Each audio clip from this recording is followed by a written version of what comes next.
காலகட்டத்தில் தமிழ் சினிமா இயக்குனர் இமயம் பாரதி ராஜாவின் மாய வலையில்தான் இருந்தது.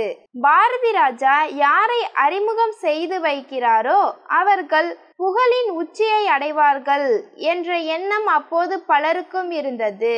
அது நடிகையானாலும் சரி, நடிகரானாலும் சரி, பாரதி ராஜா அறிமுகம் செய்துவிட்டால் அவர் சினிமாவில் உச்சம் தொட்டு விடுவார். அப்படி உச்சம் தொட்ட நடிகர் விஜயன் தான் தனது குடிப்பழக்கத்தால் வாழ்க்கையை தொலைத்தார்.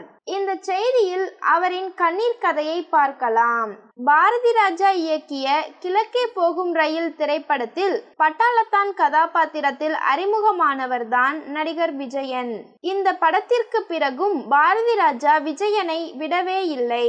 பல திரைப்படங்களில் நல்ல நல்ல கதாபாத்திரங்களை அவருக்கு கொடுத்தார். நிறமாறாத பூக்கள் திரைப்படத்தில் விஜயனுக்கு மாறுபட்ட கதாநாயகன் கதாபாத்திரம் கொடுத்து அழகு பார்த்தார் பாரதி ராஜா. அந்த படம் மிகப்பெரிய அளவில் வெற்றி பெற்றது. அந்த படத்தின் வெற்றிக்கு பிறகு விஜயன் டாப் நடிகர்களின் வரிசையில் இடம் பிடித்தார். அந்த நேரத்தில் தான் இயக்குனர் மகேந்திரன் தமிழ் சினிமாவில் தனக்கென தனி இடத்தை உருவாக்கினார். அவர் இயக்கிய முள்ளும் மலரும் திரைப்படம் மகேந்திரனை தமிழ் சினிமா ரசிகர்கள் மனதில் தனி இடத்தை பெற்றுக் கொடுத்தது.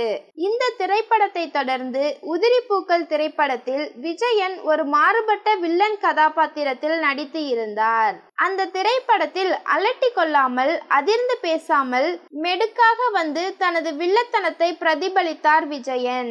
இந்த படத்தை பார்த்த பெண்கள் பலர் இப்படி ஒரு கொடூரமான மனுஷனா என விஜயனை திட்டி தீர்த்தார்கள். அந்த படம் வெளியாகி மிக பெரிய அளவில் வெற்றி பெற்றது. உதிரி பூக்கள் திரைப்படத்திற்கு பிறகு பசி, ஒரு விடுகதை, ஒரு தொடர்கதை, நாயகன், பாலைவன ரோஜாக்கள், மண் வாசனை, கண்ணீர் பூக்கள் என அடுத்தடுத்த திரைப்படங்களில் நடித்து முன்னணி நடிகராக வலம் வந்தார்.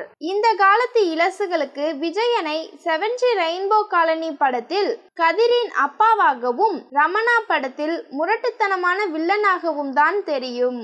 இப்படி கொடிகட்டி பறந்த விஜயன் இளையராஜாவின் இசையில் புதிய ஸ்வரங்கள் என்ற படத்தை இயக்கினார்.